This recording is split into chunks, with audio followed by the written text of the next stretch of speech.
حضرت علی رضی اللہ تعالی عنہ کا فرمان ہے کہ فرمایا کہ جب تمہاری مشکلاتیں حد سے زیادہ ہو جائیں تو سمجھ لو کہ اللہ کی طرف سے آپ کو بہت بڑی کامیابی ملنے والی ہے۔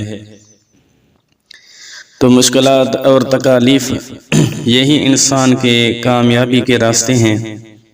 دنیا میں جتنے بھی کامیاب لوگ ہیں، آپ ان کی زندگی پر غور کریں گے تو انہوں نے اپنی زندگی میں بہت ساری مشکلاتیں اور تکالیفیں انہوں نے اپنے برداشت کی ہیں۔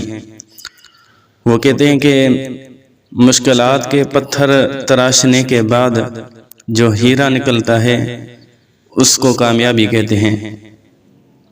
اسی طرح اللہ کے قرآن میں اللہ تعالیٰ فرماتا ہے اِنَّ مَعَ الْعُسْرِ يُسْرًا، یعنی